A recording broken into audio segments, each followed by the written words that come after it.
Next காமனா பார்க்கக்கூடிய நோய் வந்து பௌத்திரம். நிறைய பேர் பார்த்தீங்கன்னா அந்த மோஷன் போகிற இடத்துல சளி மாதிரி வருதுன்னு சொல்லுவாங்க.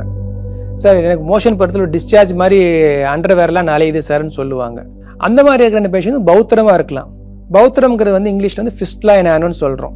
அது ஏன் வருதுன்னு பார்த்தீங்கன்னா பட்டக்ஸ் ரெண்டும் கிளெஃப்ட்டுமா இருக்கிறதுனால ரப்பாய் சூடு மாதிரி ஆகி ஒரு பாயில் ஃபார்ம் ஆயிரும். அந்த பாயில் வந்து ஸ்பான்டேனியஸாக உடஞ்சி போயிடும். இல்லை சில பேருக்கு சர்ஜரி பண்ணி அதை எடுத்துடுவாங்க.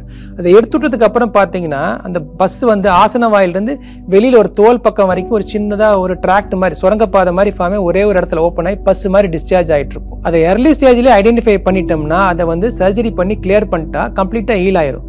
அதை விட்டோம்னா நம்ம தண்ணி போகிற பாதை மாதிரி தான் ஒவ்வொரு பக்கமும் நிறைய ஓப்பன் ஆகி நிறைய இடத்துல இருந்து வந்துகிட்டே இருக்கு. ஃபிஸ்ட்லா தான் வந்து இருக்கிறதுலே ரொம்ப டேஞ்சரஸ் அண்ட் நியூசன்ஸ் கொடுத்துக்கிட்டு இருக்கக்கூடிய டிசீஸ். அதை வந்து நம்ம வந்து லேசர் மூலமாகவும் சரிப்படுத்தலாம். அதை வந்து ஸ்பெஷல் இன்ஸ்ட்ருமெண்ட்ஸ் ப்ரெஷர் ப்ரொசீஜர்ஸ்லாம் இருக்குது.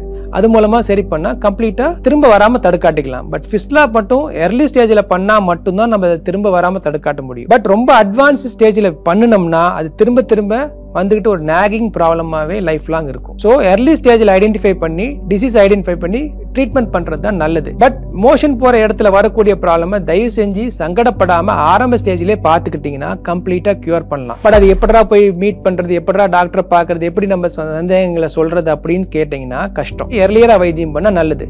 சில சமயம் லேடிஸ்மே பார்த்தீங்கன்னா ரொம்ப சங்கடப்படுவாங்க எப்படி ஜென்ஸ் டாக்டர்கிட்ட வந்து காட்டுறதுன்ட்டு. பட் அதுக்கு நம்ம ஜெம் ஹாஸ்பிட்டலில் பார்த்தீங்கன்னா இப்போ ஃபீமேல் ப்ராப்ளம்ஸ் ஏதாவது இருந்தாலுமே ஸ்பெசிஃபிக்காக பார்க்கறதுக்கு ஃபீமேலுடைய மோஷன் வரக்கூடிய ப்ராப்ளத்தை பார்க்கறது நம்ம ஃபீமேல் டாக்டர்ஸே இருக்கிறாங்க. அவங்களே எல்லாம் கம்ப்ளீட்டாக எக்ஸாமின் பண்ணி என்ன ப்ராப்ளம் இருக்குன்னு ஐடென்டிஃபை பண்ணி கம்ப்ளீட்டாக கியூர் பண்ணிடுவாங்க.